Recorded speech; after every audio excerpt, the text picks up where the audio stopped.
¿Qué hacen? Perdón, ahí estamos. ¿Están grabando la clase? Bien. Entonces, ¿cuáles son las cuestiones que hacen a este problema del conocimiento? Cuando nosotros hablamos de filosofía y vamos a esa etimología primordial y básica de qué es la filosofía. La filosofía, según su etimología, es el amor al saber, ¿sí? Entonces, ese conocer, ese saber, esas ansias con las que el ser humano ha contado desde los árboles de la humanidad. Uno de los grandes problemas de la filosofía es el conocimiento. ¿Cómo conoce el ser humano? ¿Para qué conoce el ser humano? ¿Qué estructuras del pensamiento lo llevan a conocer? ¿Qué es pensar?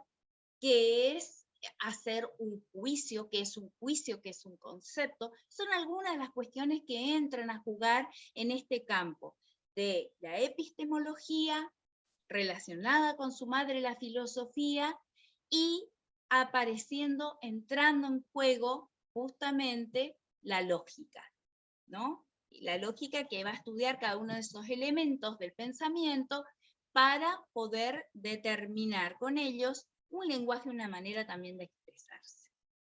Ahora, cuando yo hablo de conocimiento, todo conocimiento se expresa al mundo a través de las proposiciones. Pero para que yo pueda entender qué son las proposiciones, debo conocer conceptos. Debemos saber, vamos a elaborar una proposición. Este celular es rectangular. Para que yo pueda elaborar esta proposición, este celular es rectangular, tengo que entender, tengo que conocer o tener una idea de qué es celular, que es uno de los conceptos, y qué es rectangular, que es el otro concepto. Entonces, si yo tengo que tomar apuntes acá, voy a tomar las siguientes palabras claves.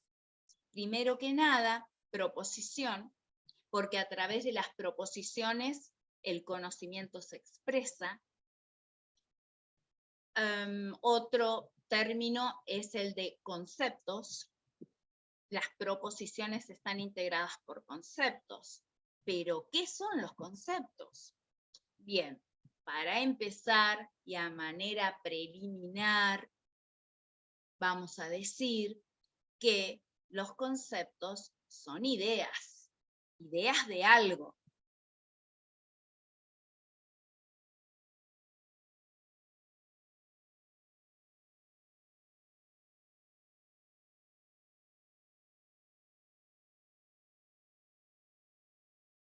Nosotros, acá voy a hacer un apartado que no está obviamente en el material, pero es importante decirlo. En la educación secundaria cometemos un error los docentes y dejamos que se mantenga ese error. Y bueno, por ahí es muy común que en la clase de lógica o en los exámenes tengamos esta dificultad. A nosotros nos dijeron que concepto y definición son lo mismo, son sinónimos. Y en la escuela, bueno, dame un concepto de historia, dame un concepto de derecho, dame una definición de historia, dame una definición de derecho. No, son sinónimos. ¿Estamos? Sí, yo con varios conceptos puedo construir una definición. ¿Estamos? Pero les pido, por favor, que vamos a apartar un poquito esa idea que trajimos por ahí de la educación secundaria, que no debe ser en todos los casos, pero sí he visto en otras oportunidades en educación superior que se tiende a confundir. Entonces, cuando nosotros hablamos de conceptos, estamos hablando de esa idea primigenia, de esa idea originaria, básica, esa noción que tengo de algo para luego ir a la construcción de esas definiciones. ¿Sí? Les digo porque esto va a ser parte también de contenidos que van a dar después en Introducción del Derecho. Bien, continuamos. Cuando nosotros hablamos de entender algo, si yo entiendo qué es un mate, entiendo para qué sirve o qué es un resaltador, yo ya tengo una idea. Muy bien, con esas ideas sobre estos dos elementos, un resaltador y un mate, yo puedo ir construyendo un concepto. Pero ya vamos a ver cómo se construye un concepto. Bien.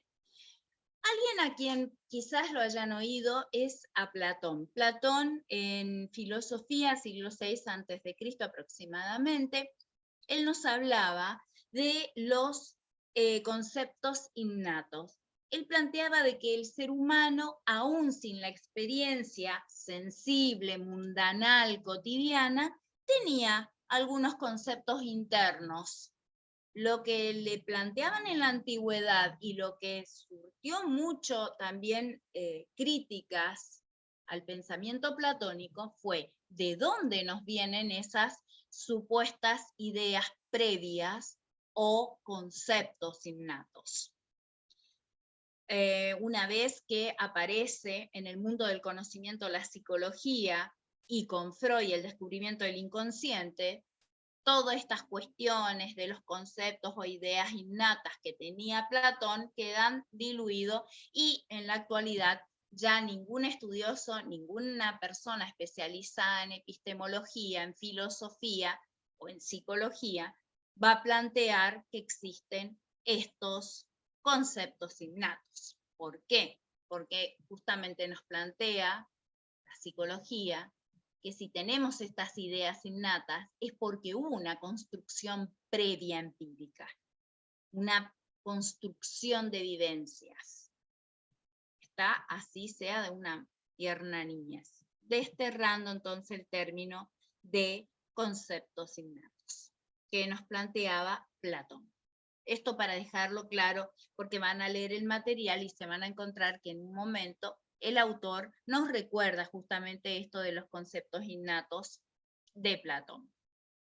Bueno, en la actualidad ya no tenemos corrientes filosóficas que lo sostengan y en la epistemología ya no. Como ciencia se ha dejado esto de lado. Pero vamos a los aportes, importantes aportes. Nosotros dijimos entonces que los contenidos de hoy partían de la idea y el concepto. Muy bien, hemos planteado ya de forma rudimentaria la relación entre idea y concepto. Ya dijimos que la epistemología se encarga de estudiar el conocimiento y que cuando yo hablo de conocimientos necesariamente tengo que hablar de un conjunto de conceptos que los expreso a través de proposiciones. ¿Está? Todo esto hasta acá es, digamos, nuestra puerta de apertura al mundo del conocimiento. Ahora sí, vamos a adentrarnos a corrientes filosóficas, en este caso la empirista, con dos exponentes de peso, Locke, John Locke, y Hume, David Hume, ¿no? Entonces tenemos estos dos ingleses que son defensores del empirismo. Cuando en la modernidad el tema filosófico es cómo aprende el ser humano, ¿a través de la razón aprende el ser humano? ¿O a través de la empiria, de la experiencia? Este fuerte debate nos pone a nosotros en esta cuestión. ¿Es el conocimiento, el conocer, esta construcción de conceptos, una actividad puramente racional, de corte intelectual, lógico, abstracto?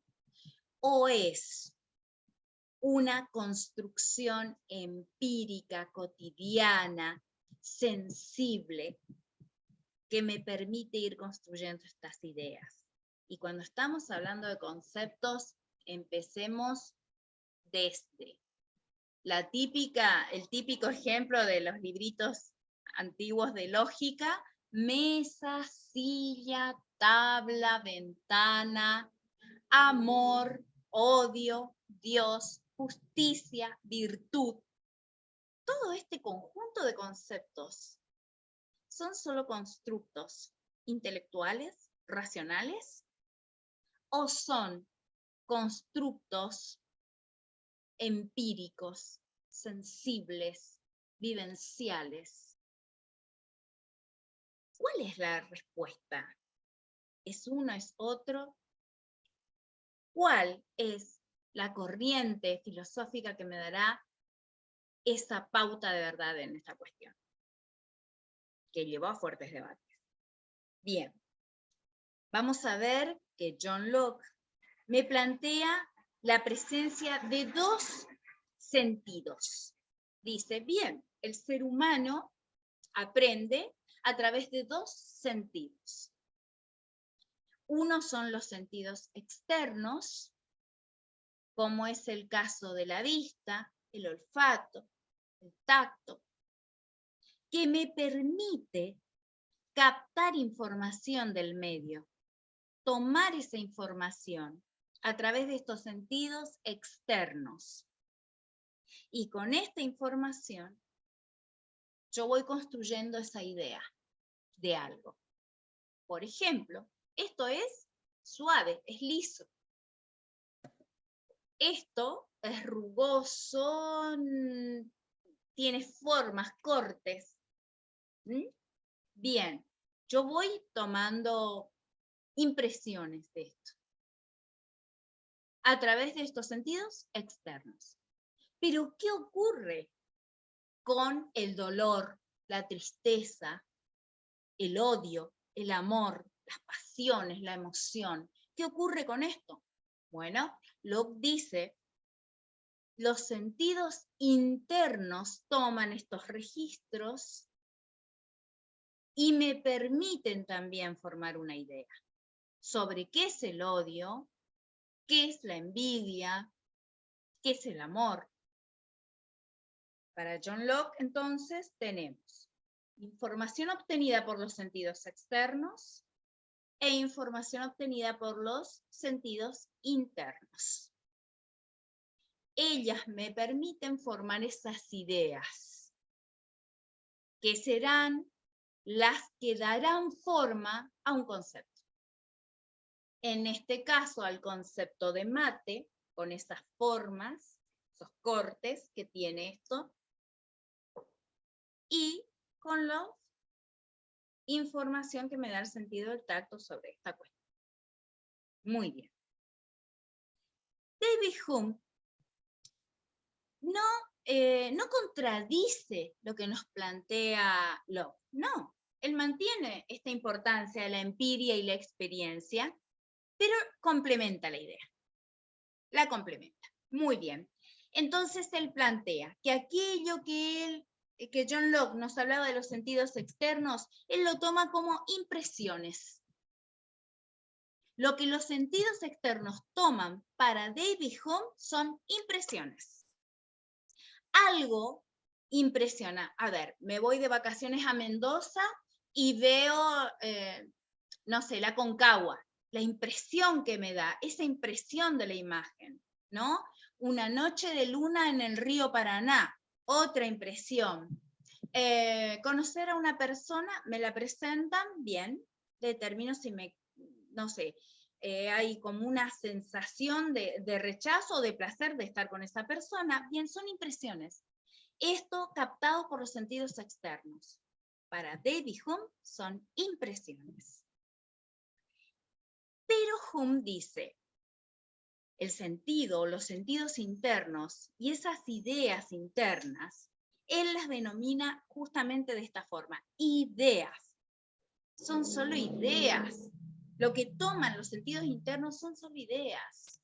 Pero lo que a mí me impresiona es lo que yo puedo captar a través de esos sentidos externos. Y ahí vamos a ver, ¿por qué le da como una categoría inferior Hume a las ideas? Porque él sostiene de que estas ideas son como una copia sensible, hasta diría medio borrosa, de esas impresiones. Para David Hume, si no estuvo en la experiencia externa, difícilmente yo me pueda hacer una idea. La cuestión es si yo a Hume le preguntara, ¿y Dios? ¿Cómo yo puedo tener una idea o un concepto de Dios si no he visto a Dios?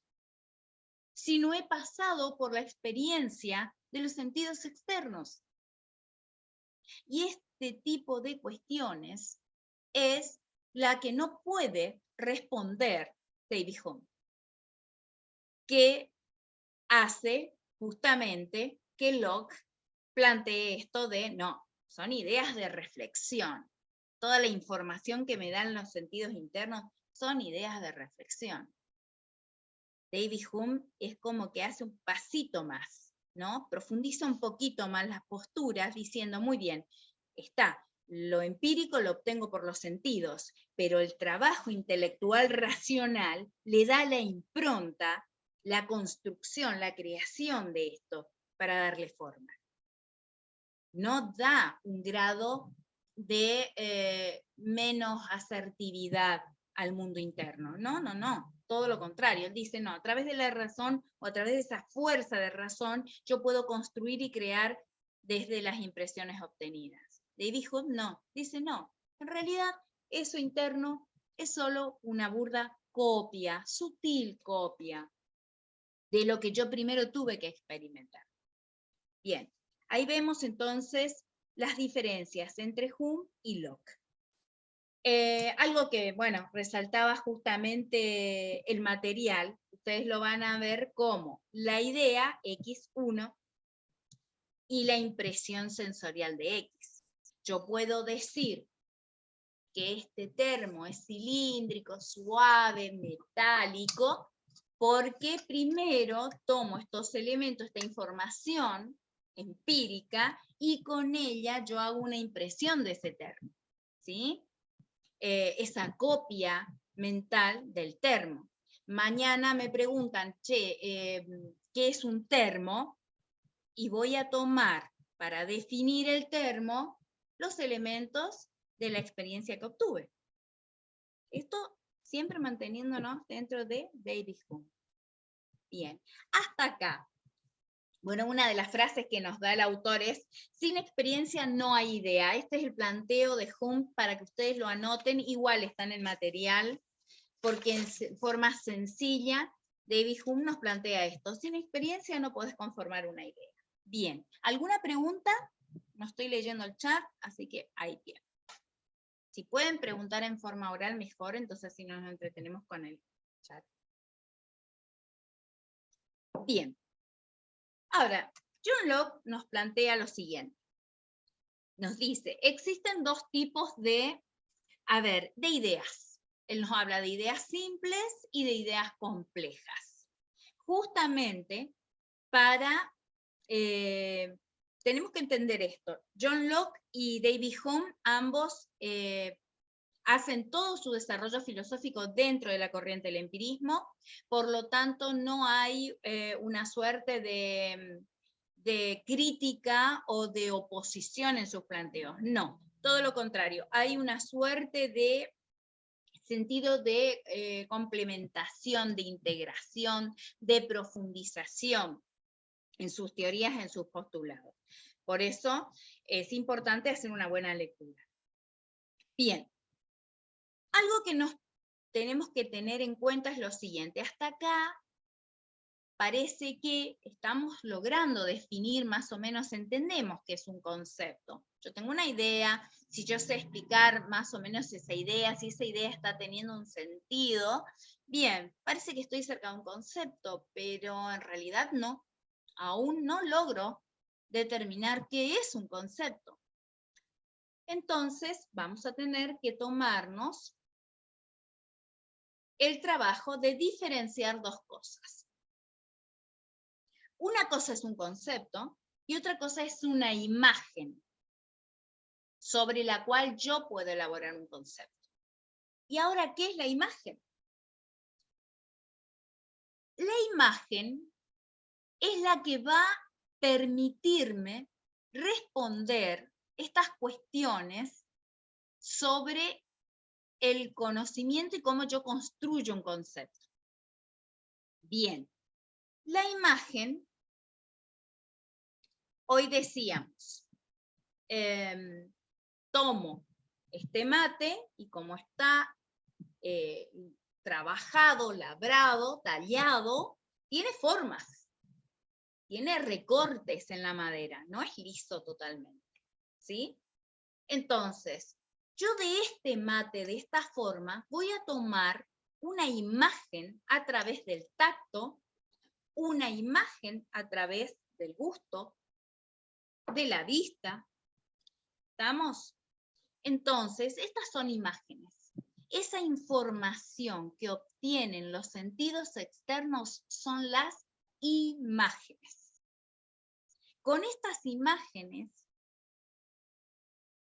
a través de la racionalidad, yo voy a conformar una idea. Un ejercicio sencillo que se hace ya desde el colegio secundario, cuando damos lógica, es decir un concepto sobre una cosa y que cada uno comente, ¿no? ¿Qué le vino a la mente? ¿Cerrar los ojos? A ver, cerremos los ojos. Y yo voy a dar un término, una palabra, y ustedes cada uno va a hacer una construcción en la imaginación. A ver, mesa, empanada, perro, novio, novia, a ver, fantasma. Cada uno de ustedes en su mente ha formado una imagen. Esa imagen que vino a su mente es de elementos que ustedes hayan podido obtener de su experiencia, ya sea de sus vivencias cotidianas, de alguna película, de una experiencia emocional, etc. Entonces, de esta manera vamos a ir construyendo el concepto. El concepto era uno, fantasma, el concepto era uno, mesa. El mismo concepto para todos no tiene la misma significación. ¿Por qué? Porque las imágenes que ustedes tienen de ese concepto dependen de su experiencia. Quizás uno pensó en una mesa rectangular, larga, que es la que tiene en el comedor cuando se reúne la familia. Otro, por el contrario, tiene una mesita de estudio pequeña, reducida en su departamento, y esa es la idea de mesa que tiene. Otro puede decir, bueno, fantasma. Fantasma pudo haber sido, no sé, una persona gris que vi en el video en YouTube, como también puede ser alguien con una sábana de una película humorística que vimos, no sé. Entonces, estas son las diferencias. Yo puedo tener un mismo concepto, pero esa imagen es la que obtuve a través de mis sentidos. ¿Sí? Entonces, para hablar de una idea, cuando yo hablo de una idea, que fue lo que primero comenzamos a hablar, vamos a entender que un concepto es una cosa y la imagen otra. Cuando yo hablo de justicia, yo sé cuál es el concepto de justicia, pero ¿cómo obtuve ese concepto de justicia? Por las imágenes de la justicia. ¿Y cuáles son las imágenes de justicia? Generalmente alguna escena. Veo dos hermanos que están peleando por un juguete, viene la madre, escucha la situación y decide a quién le va a dar el juguete. Y ahí vamos a ver si esa situación es justa o no es justa. Ahí voy a ir construyendo ese concepto de justicia. Si yo hablo de verdad, ¿cómo puedo entender qué es la verdad? ¿Qué es la libertad? Entiendo que es la libertad porque primero tuve la idea de lo que no es la libertad. No me dejan salir. Llegó la hora del recreo, no puedo salir. Entonces, sé que es la libertad porque sé lo que es no tener la libertad. Y vamos a ir asociando imágenes con conceptos. Esa es la idea. ¿Estamos? Entonces, ahí tenemos idea, concepto e imagen. 3 elementos. ¿Qué es lo que nos plantean entonces tanto Hume como Locke? Me plantean que yo, para poder hablar de conceptos, tengo que tener una imagen. Esta imagen se construye por 2 sentidos, sentidos externos y sentidos internos. ¿Qué ocurriría? Que es uno de los ejemplos que les da el material. ¿Qué ocurriría si a una persona no vidente le preguntáramos cómo es el color rojo o qué es el rojo? Porque a través del sentido de la vista no podrá captar qué es el rojo, pero yo podría decirle que una manzana es roja y le paso que tome imágenes táctiles de una manzana. A la vez le puedo decir que tome una imagen gustativa de la manzana, que la muerda, la saboree. Puedo darle que tome imágenes olfativas de una manzana. Y con esas 3 imágenes, la táctil, la gustativa y la olfativa, le digo que me diga qué es el rojo. Él puede decir, rojo es esto, y me describe todo ese mundo de sensaciones que le dio esto. Ese mundo de sensaciones táctiles, gustativa y olfativa, no visual, que le dio la manzana sobre el rojo, él construye el concepto de rojo. Yo puedo mirar el termo rojo, la manzana roja. Esta es la información que obtengo a través de lo visual. Ambos tenemos el concepto de rojo. Pero esas imágenes, esas imágenes que me permiten construir esa percepción, es diferente. ¿Estamos? Entonces ahí podemos ver que podemos construir conceptos aún si no tenemos imágenes. Que era la respuesta que Locke trataba de darle a Hume cuando dicen, bueno, pero ¿y Dios? ¿Cómo yo puedo tener una idea de Dios si no tuve la experiencia de verlo, de charlar con él, de estar, de tocarlo? ¿Cómo? ¿Cómo podemos tener una idea de algo que no hemos vivido empíricamente?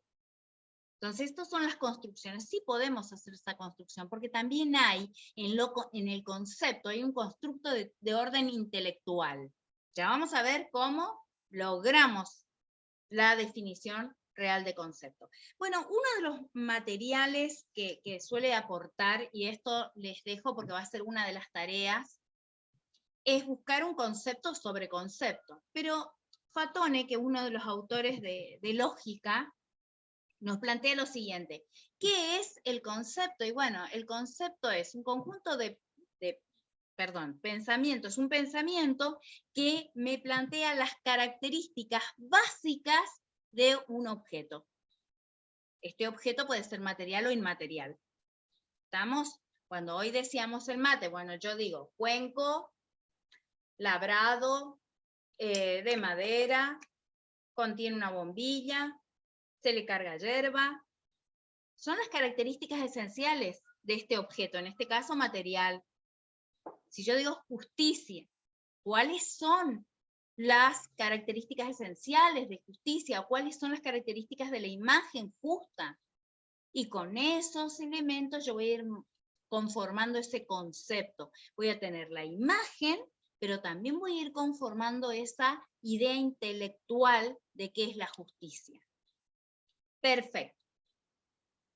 Entonces, la pregunta es, ¿todos ¿Los conceptos están basados en experiencia? ¿Qué les parece a ustedes? Después de este análisis y después de la lectura del material y en base a su experiencia, ¿todos los conceptos están basados en la experiencia? Alguien que se anime a comentar o a preguntar, a ver, a plantear, o no a dudar, a cuestionar esto. ¿Todos los conceptos estarán basados en la experiencia? ¿Qué piensan? No, no todos. Muy bien, Agustina. A ver, no, Miguel Ángel también, muy bien. A ver, ¿y qué me pueden decir sobre esto? A ver, ¿qué ejemplos tienen? ¿Qué críticas tienen sobre estas cuestiones? ¿Qué no se comprende? ¿Qué se entiende? A ver.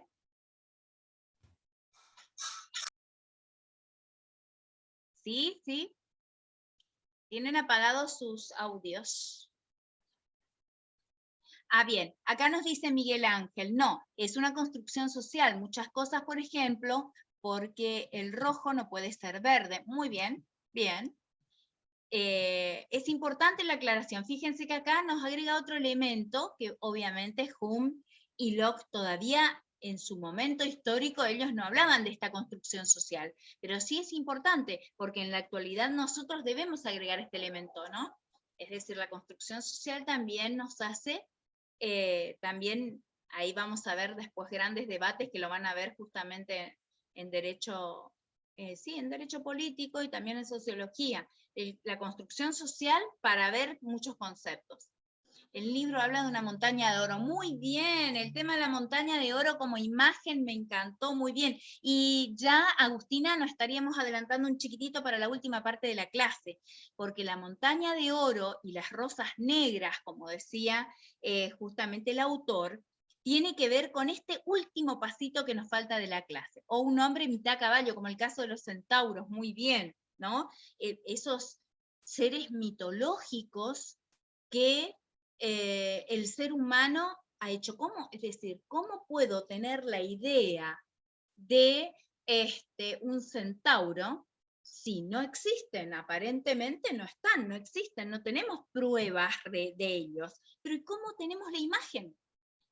Y ahí vamos a la segunda parte. Muy bien, yo creo que si han leído y están muy bien preparados. Vamos a esta última parte y ahí vamos a tomar el ejemplo con lo que nos plantea justamente Agustina. Hoy dijimos una montaña, muy bien, de oro. Exacto. También el ejemplo de la montaña de oro, tenés razón, muy bien. Tomamos imágenes que nos han aportado los sentidos externos, tomamos cuestiones de índole interna de esos sentidos internos y lo tomamos a Hume, y si no, ya vamos a ir a esta última parte que John Locke responde a estas cuestiones. John Locke nos decía, existen lo que se denominan ideas simples e ideas complejas. ¿Tá?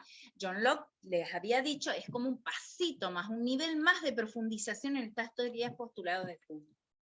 Dicen John, bueno, ideas simples e ideas complejas. Las ideas simples son aquellas que yo puedo definirlas por contrastación con esa experiencia sensible. Es decir, yo puedo decir que algo es frío, toco un cubo de hielo, es frío porque fui y lo toqué, es frío. Voy, la pava es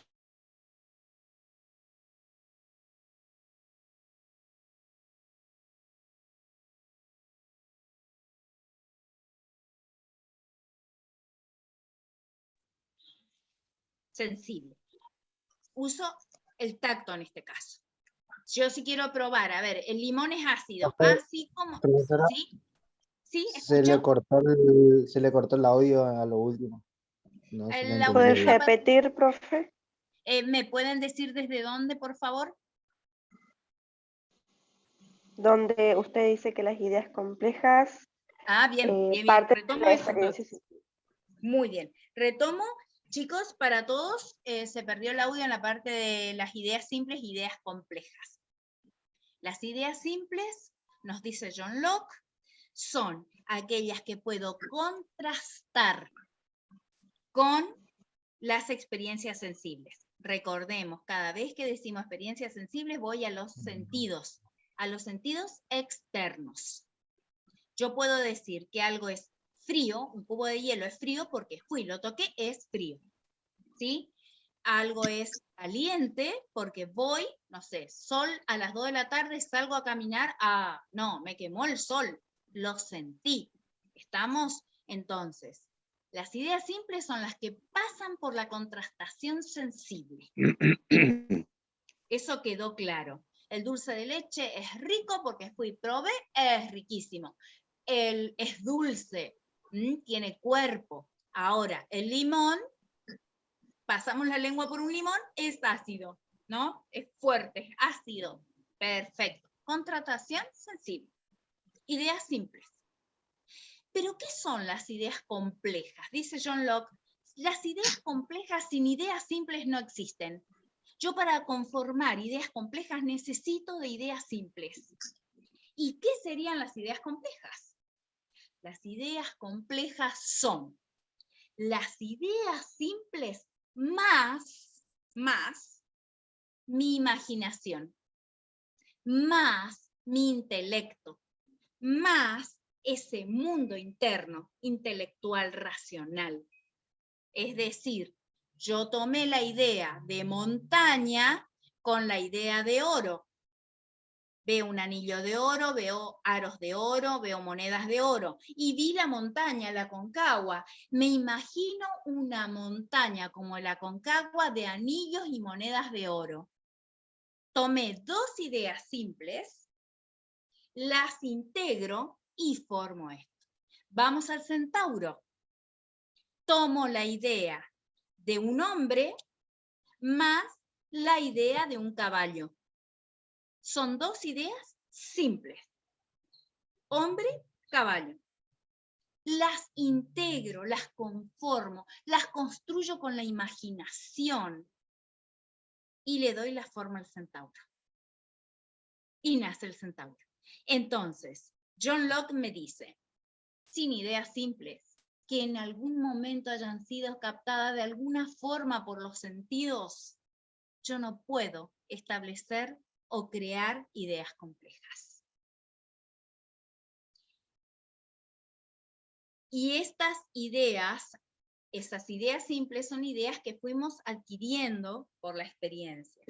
Y después la racionalidad, la imaginación, se encarga de integrarlas, de darles forma. Y ahí aparecen los conceptos. Yo puedo decir que una mesa es una tabla con 4 patas, de madera generalmente, que sirve para apoyar cosas, que es un mueble doméstico. ¿Estamos? Entonces, toda una serie de elementos que fueron tomados, ideas algunas simples que las conformo, construyo y creo un concepto. Lo importante de esto es, sin ideas simples yo no tengo ideas complejas. Esto para John Locke, no. Entonces, de una forma o de otra, en algún momento, alguna idea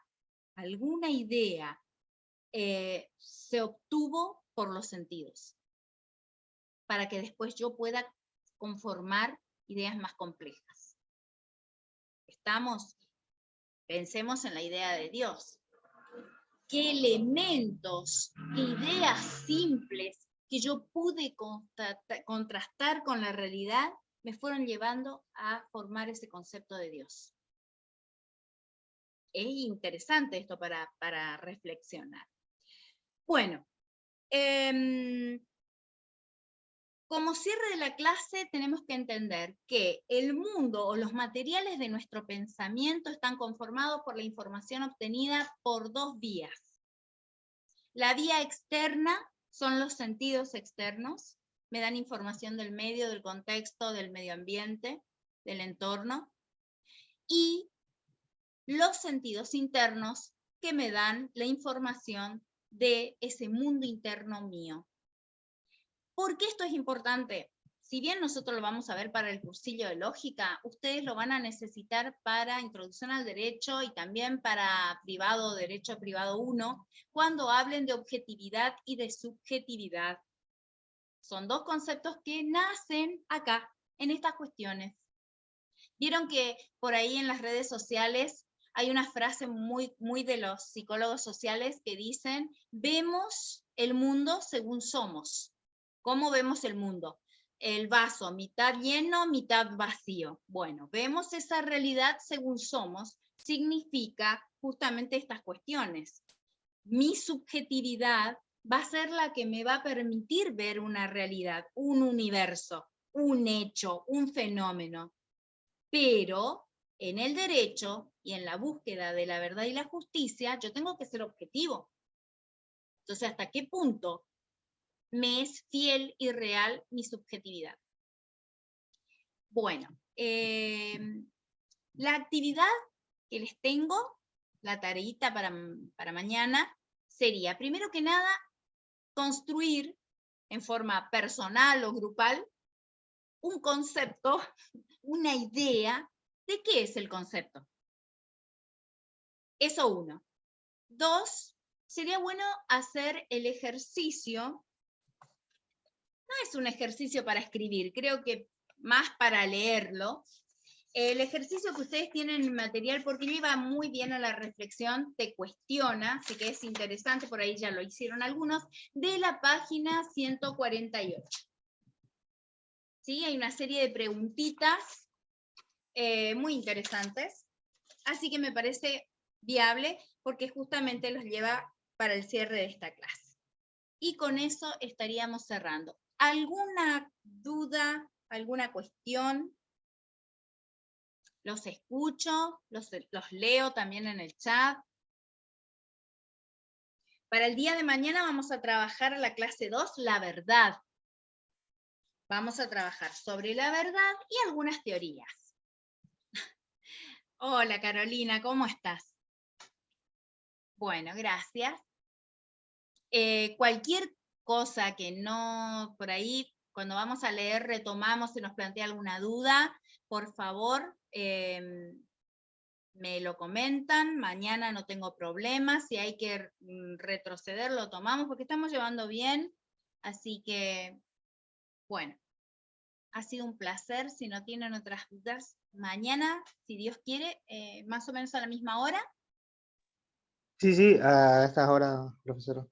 Bueno, muchísimas gracias, un placer, que tengan una muy buena jornada para todos. Le recuerdo a los chicos que esta clase está grabada, así que vamos a pasar el link Bien, a los grupos. buenísimo, buenísimo. Me están diciendo aquí que está grabada la clase, chicos, así que la pueden llevar para después un repaso. Bueno, les deseo éxitos y que pasen una linda jornada a pesar del calor, que están preparándose para el examen. Nos vemos, chicos, un placer. Muchas gracias, hasta mañana. Mañana, chao. Chao, hasta mañana. Muchas gracias. Sí.